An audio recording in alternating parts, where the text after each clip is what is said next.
হরিনামে উড়াও নিশান বাজাও ডঙ্কা কাশি। কেন যাবে শ্রী বৃন্দাবন, কেন যাবে, কেন যাবে শ্রী বৃন্দাবন, গয়া গঙ্গা কাশী। হরিনামে উড়াও নিশান বাজাও ডঙ্কা কাশি। কেন যাবে শ্রী বৃন্দাবন, কেন যাবে, কেন যাবে শ্রী বৃন্দাবন, গয়া গঙ্গা কাশী। হরিনামে উড়াও নিশান বাজাও ডঙ্কা কাশি। হরিনামে উড়াও নিশান বাজাও ডঙ্কা কাশি। জয় হরিচাঁদ, জয় গুরুচাঁদ। আমার পরিচয়, চারণ কবি গৌতম সরকার। বর্তমান আমি গোপালগঞ্জ কোটালীপাড়া কলাবাড়ি ইউনিয়ন রামনগর গ্রামে বসবাস করি। আমার কবিগুরু শ্রদ্ধেয় মনোরঞ্জন সরকার মহাশয়। আজকের যে আলোচ্য বিষয়, যে মতুয়া ধর্মকে কেন্দ্র করে তার যে মূল গ্রন্থ বা তার যে মূল দলিল শ্রী শ্রী হরি লীলামৃত, যেটা লিপিবদ্ধ করলেন রসরাজ তারক সরকার মহাশয়, তাহাকেই কেন্দ্র করে আজকের আলোচ্য বিষয়। এই লীলামৃত খেলা সর্বপ্রথম এখানে একটা কথা বলতে হবে, এই লীলামৃত নামটা কিন্তু তারক গোসাই লেখেন নাই, দেন নাই। এই লীলামৃতটা নাম দিয়েছিলেন শশীভূষণ, সে কথায় পরে আসছি। তারক গোসাই যেটা লিখলেন সেটা হচ্ছে ঠাকুরের পরে যে বইটা লিখলেন তার নাম দিলেন শ্রী শ্রী হরিচাঁদ লীলাগীতি। তাই শ্রী শ্রী হরিচাঁদ লীলাগীতি লেখার আগে ঠাকুর থাকাকালীন ঠাকুরের জীবদ্দশায় তার জীবনী লিখতে গেলেন দুইজন ব্যক্তি। একজন হলেন দশরথ বৈরাগী এবং আর একজন হলেন মৃত্যুঞ্জয় গোসাই। এই জীবনীটা লিখে যখন ঠাকুরের কাছে নিয়ে গেলেন, ঠাকুর সেটি ছিঁড়ে ফেলে দিলেন, লিখতে বারণ করলেন। বোধহয় ঠাকুরের একটা ইচ্ছা ছিল, সেই ইচ্ছাটা পরবর্তীকালে তারক গোসাইয়ের পরে আসে। আমার জানা মতে তৎকালীন সময় ঠাকুরের যত ভক্ত ছিলেন সমস্ত ভক্তদের ভিতরে তারক গোসাইকে নির্বাচন করা হলো ঠাকুরের পরে তার জীবনী কাহিনী লেখার জন্য। তবে সব থেকে একটা বড় আশ্চর্যের বিষয়, ঠাকুর চলে যাওয়ার, অর্থাৎ শ্রী শ্রী হরিচাঁদ ঠাকুর চলে যাওয়ার 24 বছর পর, কথাটা বুঝতে হবে যে 24 বছর পর এই লেখা শুরু হয়। আনুমানিক 1910 সাল, আনুমানিক একটা সাল ধরা যায়, কিন্তু 1912 সালে এটা সংস্কার হয়। তবে কেন তারক গোসাইকে লিখতে বলা হলো, কেন সকলে তারক গোসাইয়ের পরে ভার দিল, এখানে কতগুলো যুক্তি আছে। কেমন, যেমন তারক গোসাই একজন যুক্তিবাদী কবি, প্রথমে মেনে নিতে হবে তিনি একজন যুক্তিবাদী কবি। দ্বিতীয় নম্বরে হলেন তিনি সর্বশাস্ত্র বিশারদ, অগাধ পাণ্ডিত্য। তৃতীয় নম্বরে তিনি একজন পরম সাধক পুরুষ। চতুর্থ নম্বরে ব্রাহ্মণ্য ধর্মীয়, অর্থাৎ যেটাকে আমরা হিন্দু ধর্ম বলি, এটা মূলত হচ্ছে ব্রাহ্মণ্য ধর্মীয়। ব্রাহ্মণ্য ধর্মীয় অবতারবাদে বিশ্বাসী, জনসাধারণ সম্পর্কে সম্পূর্ণ অবগতি। বৈষ্ণব ভাবধারার খুঁটিনাটি পঞ্চরস প্রকরণ প্রক্রিয়া ও ধর্মীয় কুসংস্কার, অস্পৃশ্যতা এবং সামাজিক পরিজ্ঞাত। লোককবি, লোকশিক্ষক, সত্যের পূজারী, সমাজ সংস্কারক, সমাজ জাগরণে অনবদ্য ভূমিকা অধিকারী। এক কথায় বলা যায় সর্বজ্ঞ এবং সংস্কারবাদী আধুনিক লোককবি। এতগুলো গুণ সম্পন্ন ব্যক্তিবিদায় তারক গোসাইকে লীলামৃত লেখার ভার দেওয়া হলো। তিনি এই লীলামৃত যখন লিখলেন, লীলামৃত লেখার পরে এই লীলামৃতকে নিয়ে বহু সমস্যার সম্মুখীন হয়েছিল যখন এই বইটা ছাপাতে যাওয়া হয়। এটা যখন ছাপাতে যাওয়া হলো 1912 সালে, যখন ছাপাতে যাওয়া হলো, ছাপাতে গেলে তখন কলকাতায় যে প্রেস ছিল, এই প্রেসে যখন ছাপাতে নিয়ে যাওয়া হলো, তখন ছাপানোর ব্যাপারে একটা সমস্যা দেখা দিল। কারণ কি, এই বইটা তারা ছাপাতে রাজি ছিলেন না। কেন ছিলেন না? তৎকালীন সময় বর্ণবাদীদের একটা সমিতি ছিল। এই সমিতিটির নাম ছিল সপ্তসতী সমিতি। এই সমিতির মাথা ছিলেন বঙ্কিমচন্দ্র চট্টোপাধ্যায়। তিনি যদি স্বীকৃতি না দিতেন তাহলে কোনো বই তখন ছাপা হতো না। অগত্যা হরিবর সরকার এবং গোপাল সাধু এই দুইজনে এই বই ছাপাতে যখন গেলেন তখন সমিতির কাছে যেতে হলো। তা সমিতির কাছে যখন যাওয়া হলো, তারা ওই পাণ্ডুলিপি দেখে কিছুদিন পর যখন যাওয়া হলো, পাণ্ডুলিপি রেখে দিল। রেখে দেওয়ার পর যাওয়ার পরে তারা ছাপাতে অস্বীকার করলো। কারণ কি ছিল? তারা বলছেন যেটা লেখা ছাপানো যাবে না। তাদের যুক্তি হলো যে প্রচারে বৈদিক শাস্ত্র ছিল যে সমিতি, বঙ্কিমচন্দ্রের ভাষা সপ্তসতী স্মৃতি। কথাগুলো ভালো করে বুঝতে হবে। ইহাদের ছাড়পত্র আনা প্রয়োজন, তবেই করিবে প্রেস এ গ্রন্থ মুদ্রণ।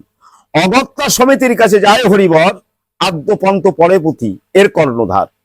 গ্রন্থ পড়ে কর্তৃপক্ষ চক্ষু করে স্থির, অনাগত আশঙ্কায় হইল অস্থির।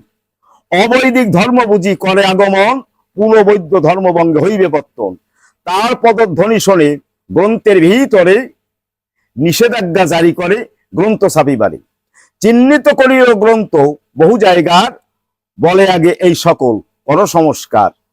সূক্ষ্ম তত্ত্ব বৈধ তত্ত্ব না থাকে পুঁথিতে, অবৈদিক ভাবধারা হইবে মুছিতে। মূল বিষয়টা হচ্ছে কি, যে বেদকে তারা কখনো বাদ দেবে না। আর তারক গোসাই হরিচাঁদ ঠাকুরকে কেন্দ্র করে যে বইটি লিখলেন, যে শ্রী শ্রী হরিচাঁদ লীলাগীতি লিখলেন, আমাদের হরিচাঁদ ঠাকুর বেদ বিরোধী আন্দোলনের পরে তিনি দাঁড়ালেন।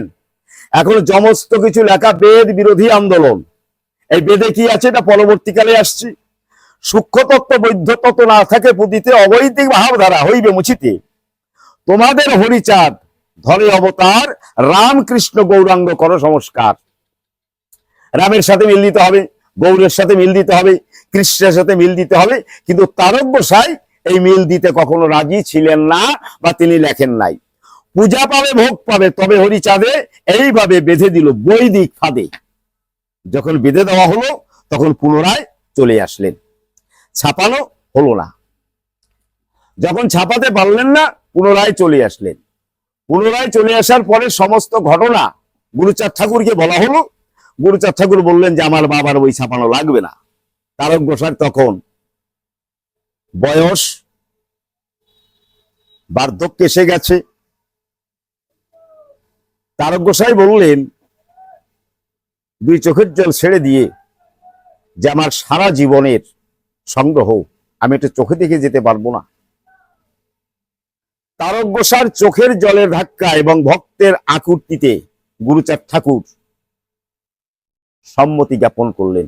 তখন বললেন যে যাও। তা যখন ছাপাতে গেল, পুনরায় বাধাপ্রাপ্ত হলে 1912 সাল ছিল। 1914 সালের 17 নভেম্বর তারক গোসাই উঠে যায়। এই সংস্কারের ভাগটা তখন পড়ল গিয়ে হরিবর সরকারে পড়ে। হরিবর সরকার সেটাকে পুনরায় সংস্কার করলেন। পরবর্তীকালে যখন ছাপাতে গেল তখন দেখা গেল কি, তখন অস্বীকার করা হলো। কারণ কি, অলিকের গল্প যা গ্রন্থে দেখা দিল, পরিস্থিতির চাপে সব প্রক্ষিপ্ত হইল। এখানে কথাটা বুঝতে হবে। পরবর্তীকালে যখন সংস্কার করে নিয়ে যাওয়া হলো, তাহলে অলিকের গল্প যাহা কিছু অনুমানের পরে লেখা হলো, সেইগুলো দেখা দিল। এটা কেন করতে হলো? পরিস্থিতির চাপে। যদি না করা যায় তাহলে আমার ঠাকুরের লেখা ছাপা হবে না, তাই করতে হলো। ইহা তো হইল না মুশকিল আসান, লীলামৃত ছাপিবারে তবু নাহি চান। শাস্ত্র প্রচার প্রেসের লোভী ম্যানেজার, অসাধু উপায় অর্থ করিত রোজগার। লোভে মেতে ম্যানেজার হইলেন বেহুশ, সেই আমলে নিয়েছিল 20 টাকা ঘুষ। 1916 সালে প্রথম মুদ্রণ, 249 পৃষ্ঠার গণন। এই লীলামৃত ছাপা হয়ে আসলো। তাহলে লীলামৃত নাম দিল কে?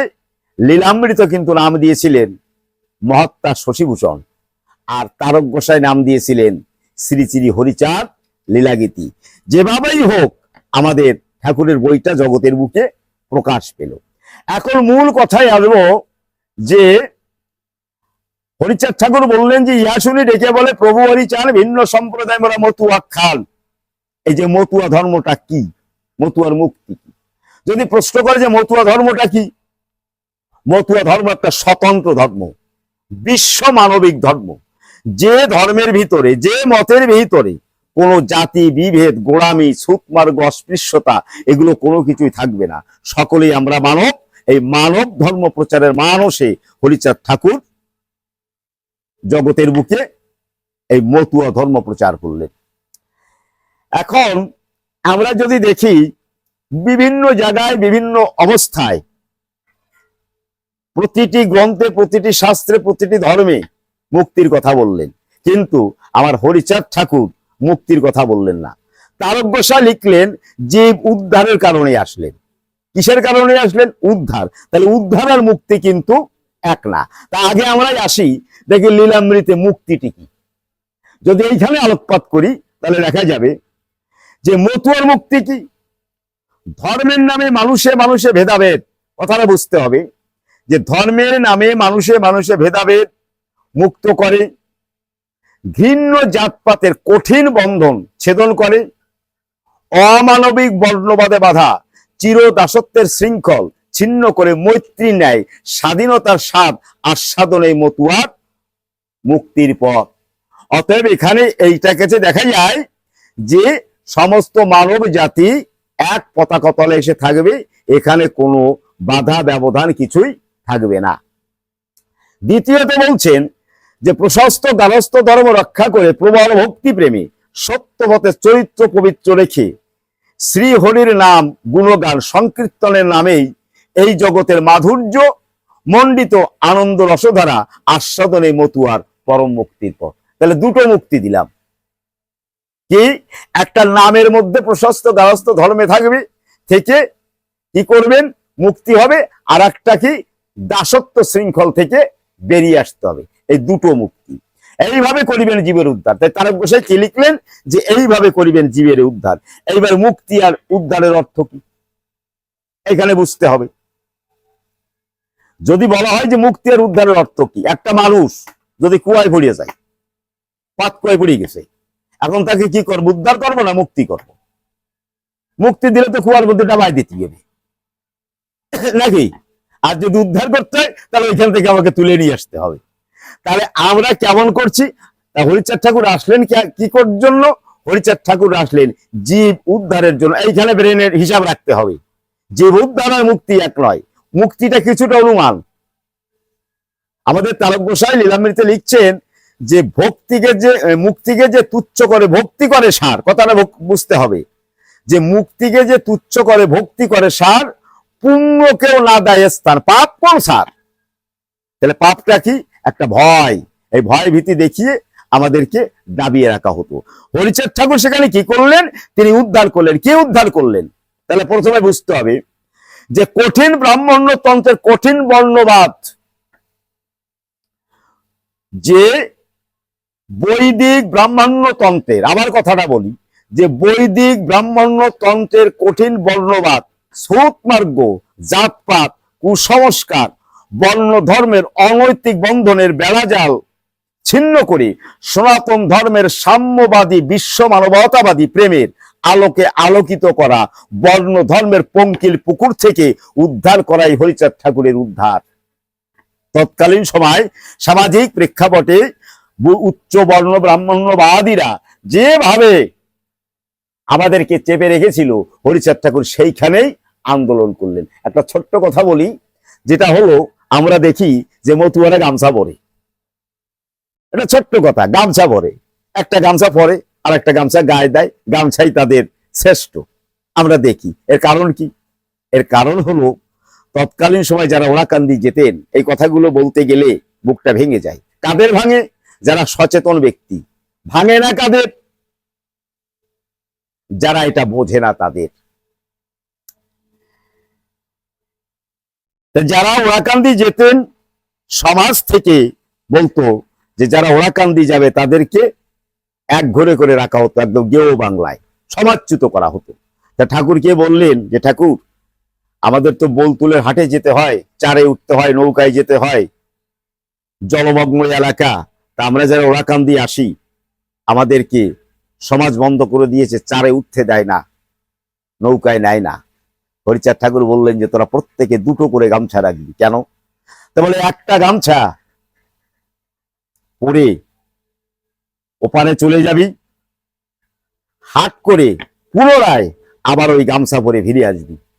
হরিচাঁদ ঠাকুর সর্বপ্রথম গামছা দিয়ে বিপ্লব আনলেন, যে তথাপিও বললেন যে এই বিপ্লবের পরে দাঁড়িয়ে থাকতে হবে, কখনোই তাদের বিরুদ্ধে, তাদের কাছে মাথা নিচু করা যাবে না।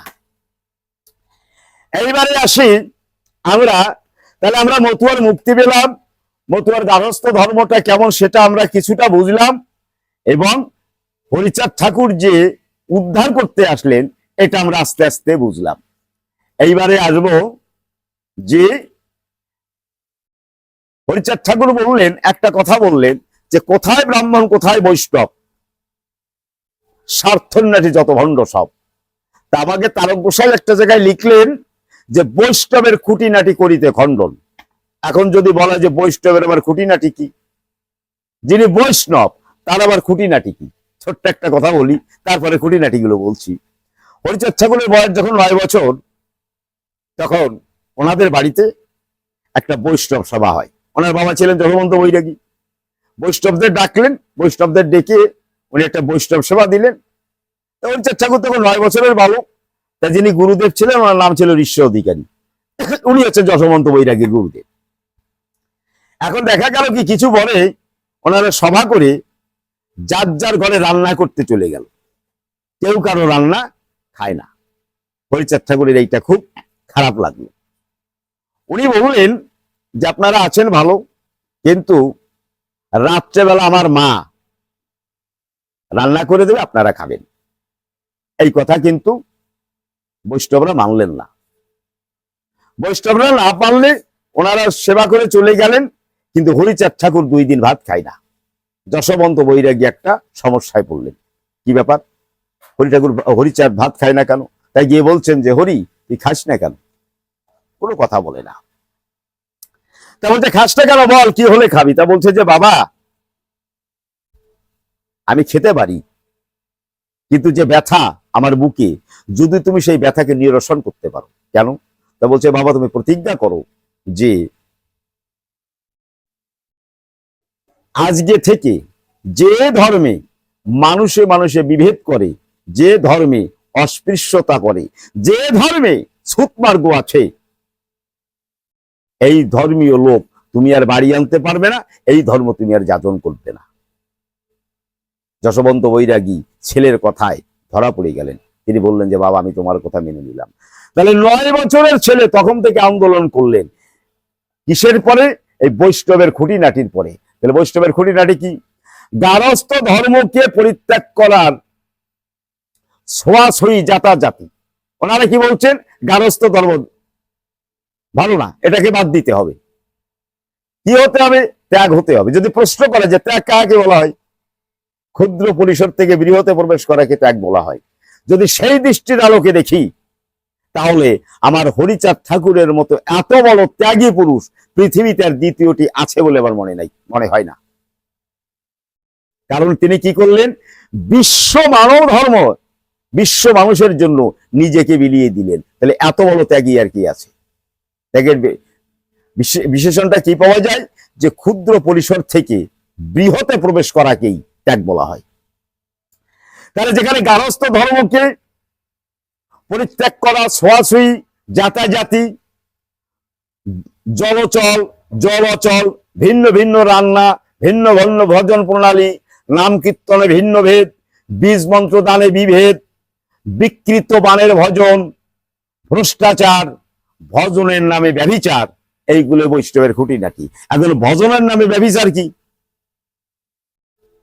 যদি এইখানে প্রশ্ন করি, বৈষ্ণবের সম্প্রদায় একটা শব্দ আছে পরকিয়া। তাহলে পরকিয়াটা কি হচ্ছে? বৈষ্ণবীয় বাজারে যেটা দেখা যাচ্ছে সেটাকে পরকীয় শব্দটাকে ব্যভিচারিতে নিয়ে এসেছে। অতএব অপরের স্ত্রীর সাথে যৌন ক্রিয়া করা, এইটাই বৈষ্ণব ধর্মের একটা খুঁটিনাটি। কিন্তু যদি এই ব্যভিচারটাকে ভাগবতীয় ভাবধারায় ধরি, সেখানে কি বলছেন? বিপূর্বক অভিযুক্ত চর, বিটা উপসর্গ, অভিটা নৈকট্য লাভ, চর মানে গোপন অভিসারে। তাহলে যে ব্যক্তি গোপন অভিসারে ঈশ্বরের নৈকট্য লাভ করে সেটাকে ব্যভিচার বলা হয়। এই ব্যভিচারটাকে ইন্দ্রিয় প্রতিকূলতায় অনুকূলে এনে এনারা নিজের ইন্দ্রিয়ের অনুকূলে এনে কি করছেন? সমাজকে ধ্বংস করছেন। হরিচাঁদ ঠাকুর বললেন যে এই বৈষ্ণবীয় ধর্ম আমি চাই না। এই বৈষ্ণবের খুঁটিনাটিকে তিনি কি করলেন?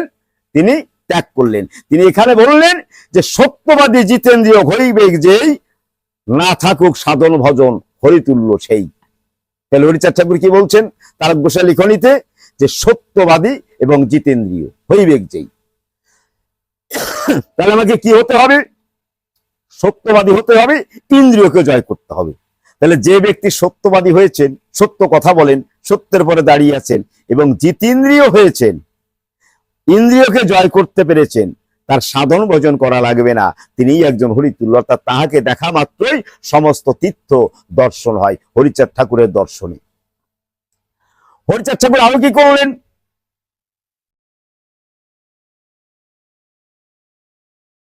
আমাদের এই বৈষ্ণবীয় ভাবধারায় কতগুলো লীলামৃতে কিছু গোজামিল ঢুকে গেছে, আবার কিছু কিছু নাই।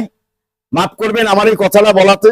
তার কারণ পরবর্তীকালে যখন সংস্কার হয়, লীলামৃতে বহু কিছু লেখা আছে যেটা যদি বিশ্লেষণ করতে যে সময় অনেক লাগবে। তা আপাতত দৃষ্টিতে আমি কিছু কথা তুলে ধরছি। যেমন মতুয়াদের একটা লাঠি আছে, তা কেউ কেউ বলছেন যে শ্রীমান মহাপ্রভু হাতের দণ্ড, অতএব মতুয়াদের ছোটা। কিন্তু লীলামৃতে তারক গোসাই সেটা বলছেন না। তিনি এই লাঠিটি তুলে দিলেন, হরিচাঁদ ঠাকুর সর্বপ্রথম এই লাঠিটি হাতে তুলে দিলেন জয়চাঁদের হাতে। কথাটা ভালো মনে রাখতে হবে, কার হাতে তুলে দিলেন? জয়চাঁদের হাতে। তাহলে লাঠিটি তুলে দিলেন কেন? সাম্য ন্যায় বিচারধারা প্রতিষ্ঠার কারণে। কিসের? যে সাম্য ন্যায় বিচারধারা প্রতিষ্ঠার প্রদর্শনে ব্যবহৃত হবে। তাহলে কিসের জন্য? সাম্য এবং ন্যায়। তাহলে এটা কি? একটা শাসনদণ্ড। তাহলে যখন এই লাঠিটা আমি হাতে নেব, তখন আমার নিজেকে কিন্তু নিজে শাসন করে রাখতে হবে।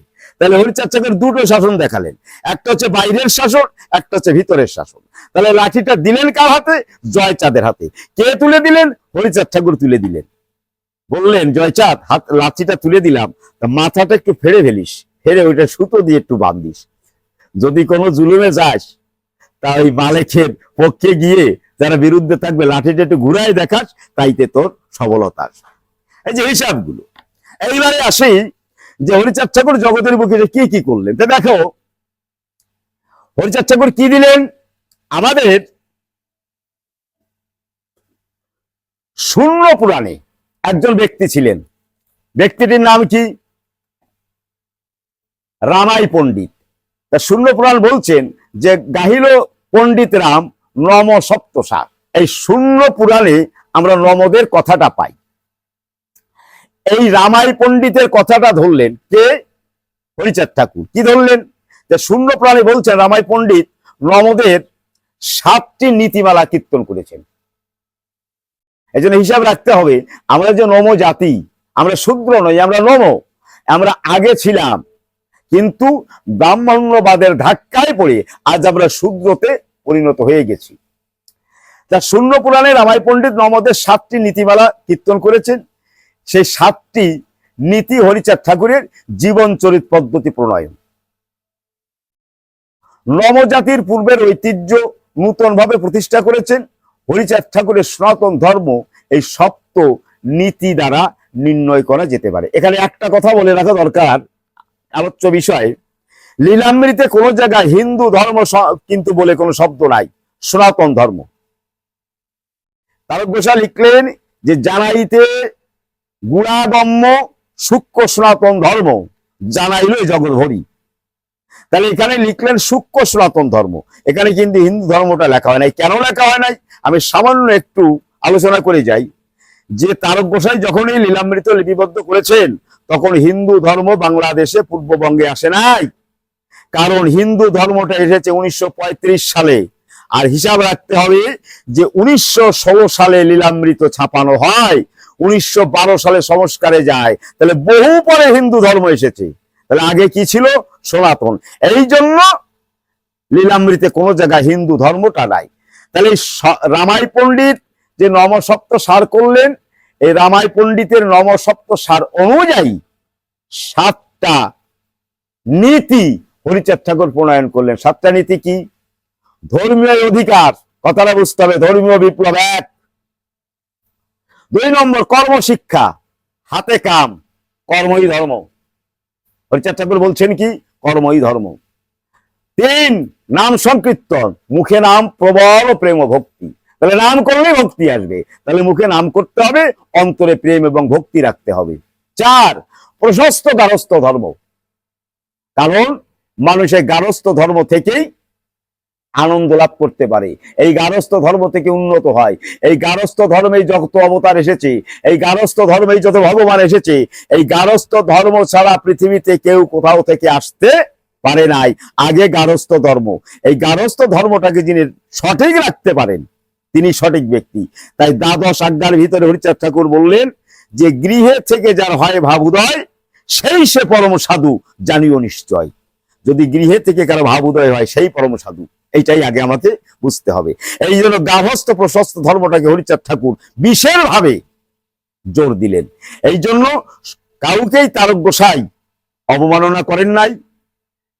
তারক গোসাই কোন জায়গায় অবমাননা না করে একটা অদ্ভুত কথা হরিচাঁদ ঠাকুরের পরে দিলেন, পূর্ণানন্দ হরি। এই পূর্ণানন্দটাই গারস্থ ধর্ম থেকে আসে। এখানে যিনি আনন্দ পান তিনি পূর্ণ, আর এখান থেকে যিনি আনন্দ পান না তিনি কখনো পূর্ণ হতে পারেন না। 5 সঙ্গ শক্তি। সঙ্গ শক্তিটা কি? ডঙ্কা, কাশি, সিংহা, এগুলো কি? দলগত সংহতি। 6 নারীদের মর্যাদা, যা আগে কোনোদিন কেউ দেয় নাই, কোন অবতারে দেয় নাই, কোন ভগবানে দেয় নাই, সেটা নারী মর্যাদা সর্বপ্রথম দিলেন আমার হরিচাঁদ ঠাকুর। 7 কি? সাম্যবাদ প্রতিষ্ঠা, বিশ্ব মানব প্রেম, মানুষেতে নিষ্ঠা, মানুষেতে আসক্তি। এই যে বিশ্ব মানব প্রেম, এইটাই হরিচাঁদ ঠাকুর জগতের বুকে বেশি দিয়ে গেছে, যেটা আমি ক্ষুদ্র জ্ঞানের দ্বারাই বুঝি। সকলেই প্রেম দিয়েছে, সকলেই সমস্ত কিন্তু দিয়েছে, কিন্তু আমার হরিচাঁদ ঠাকুর তারক গোসাই লিখনীতে যে বিশ্ব প্রেমটা দিলেন, এখানে কোনো বিভেদ করলেন না। কিন্তু এই বিশ্লেষণ যদি করতে যাই অন্যান্য অবতারে, তাহলে কিছুটা ব্যবধান থেকে যাবে, তা সেদিকে যাব না। তাহলে বিশ্ব মানব প্রেম এবং মানুষেতে নিষ্ঠা। নিষ্ঠা কি? আস্থা। নিষ্ঠা কি? ভরসা। নিষ্ঠা কি? ভালোবাসা। নিষ্ঠা কি? প্রেম। তাহলে আগের শাস্ত্রে কি বলছেন? আগের শাস্ত্রে বলছেন জীবে দয়া নামে রুচি, বৈষ্ণব সেবন, ইহা ছাড়া ধর্ম নাই, শুনো সনাতন। কে বললেন? মহাপ্রভু। কিন্তু আবার হরিচাঁদ ঠাকুর কি বলছেন? জীবে দয়া নামে রুচি, মানুষেতে নিষ্ঠা, আর যত ক্রিয়াকর্ম সবই হলো ভরসা। আমি যদি মানুষ না হতে পারি তাহলে আমি ভজনা করবো কার? আগে আমাকে মানুষ হতে হবে, মানুষকে ভালোবাসতে হবে, মানুষকে প্রেম করতে হবে, মানুষের সঙ্গ দিতে হবে। যখন আমি মানুষকে ভালোবাসতে পারবো, মানুষকে প্রেম দিতে পারবো, তখনই আমি তার কাছে যেতে পারবো, তার ভালোবাসা পাবো। এইবারে আসি, তাই বলছেন যে জীবে দয়া নামে রুচি, মানুষেতে নিষ্ঠা, আর যত ক্রিয়াকর্ম সবই হলো ভ্রষ্টা। আর একটা সুন্দর কথা বললেন, খুব মানুষের বলে।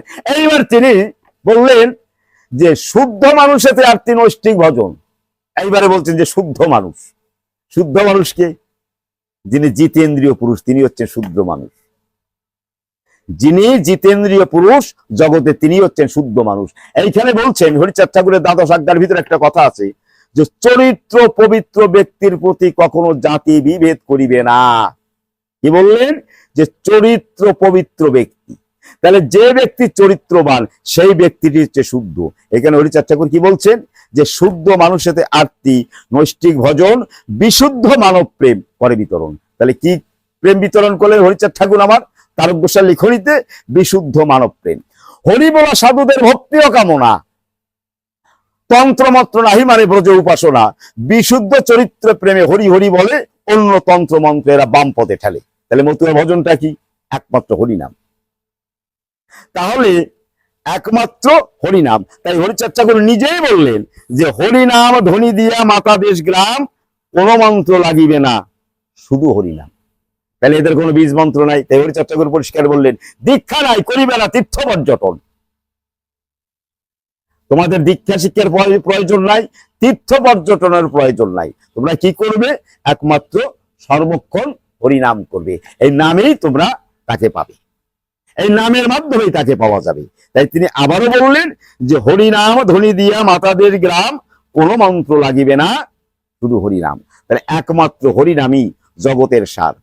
আমি যতটুকু হরিচাঁদ ঠাকুরকে বিশ্লেষণ করেছি, যতটুকু আমি ক্ষুদ্র জ্ঞানের দ্বারাই বুঝেছি, তারক সরকারের লিখনের মাধ্যমে আমার পরমারাধ্য গুরুদেব শ্রদ্ধেয় শ্রী মনোরঞ্জন সরকার মহাশয়ের সাথে গান করি, এবং তার শ্রী শ্রী বিশ্ব মানব প্রেমী হরিচাঁদ ঠাকুর যে বইটা তিনি লিখেছেন, এইটাকে পঠন করি। আমি যতটুকু বুঝেছি, আমার হরিচাঁদ ঠাকুর একজন বিশিষ্ট সমাজ বিজ্ঞানী।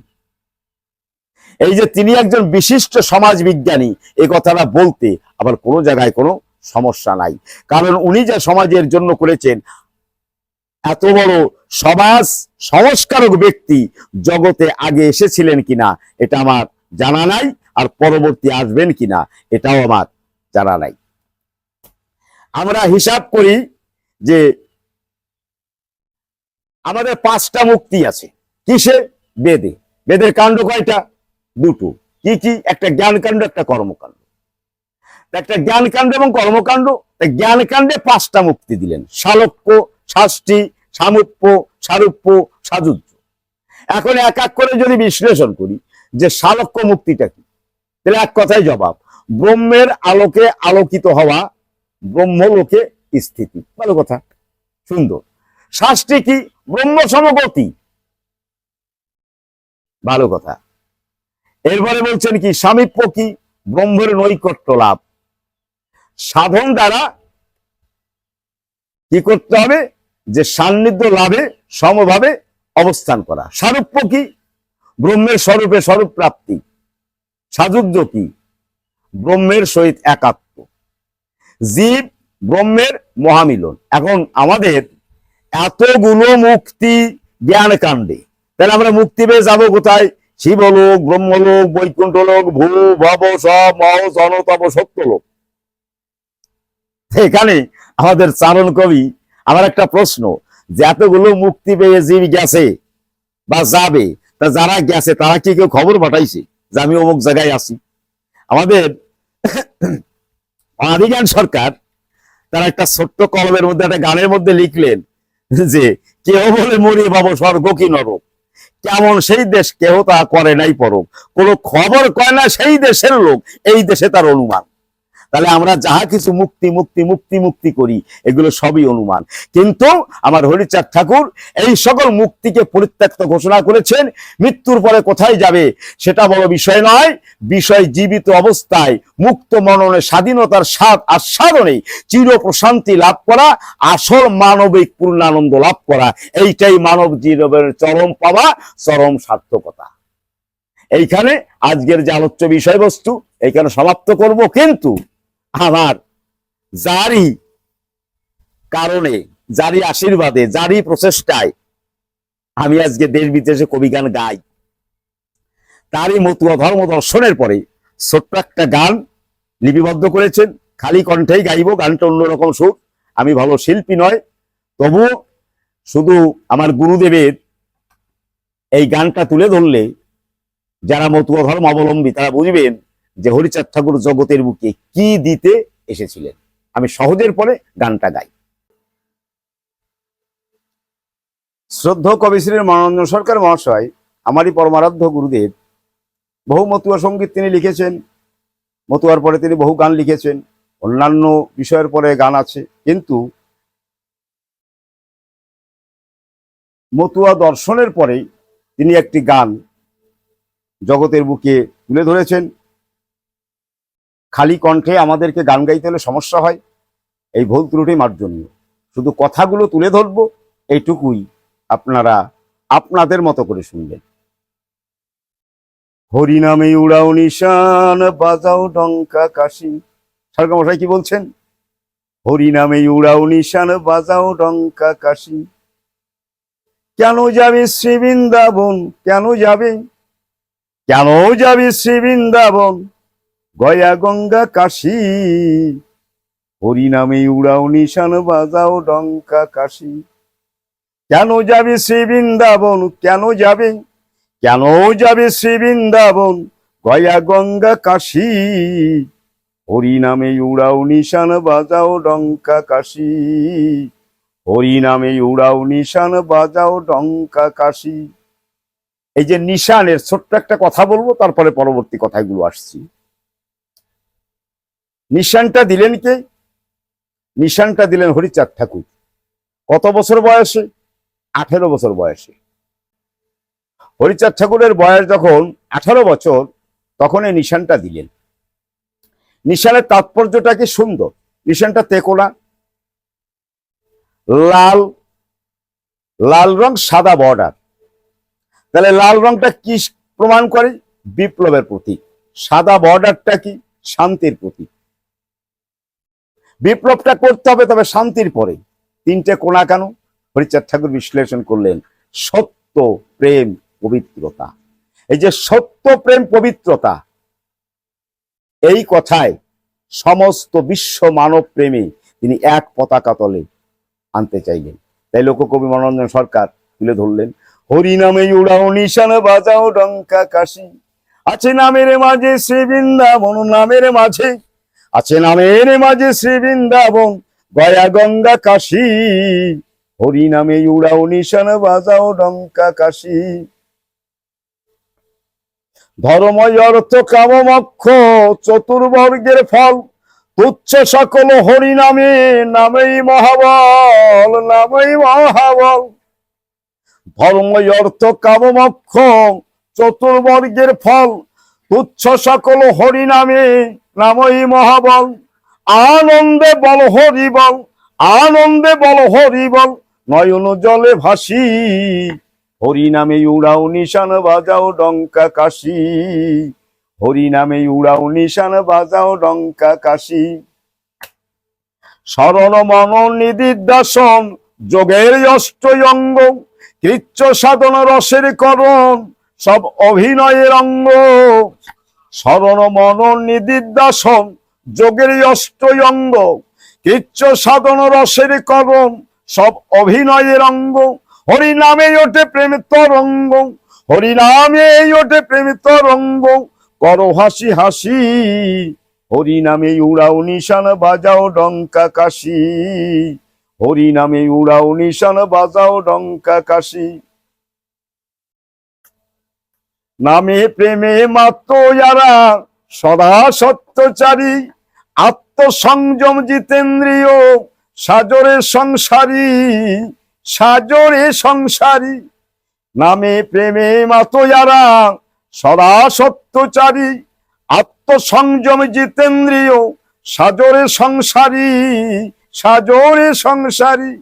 হবে যোগী ব্রহ্মচারী, তুমি হবে যোগী ব্রহ্মচারী, ত্যাগী কি সন্ন্যাসী, হরি নামে উড়াও নিশান বাজাও ডঙ্কা কাশী, হরি নামে উড়াও নিশান বাজাও ডঙ্কা কাশী।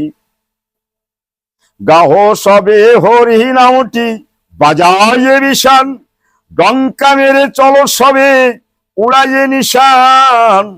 গাহ সবে হরি নামটি বাজায়ে নিশান, ডঙ্কা মেরে চলো সবে উড়াইয়ে নিশান।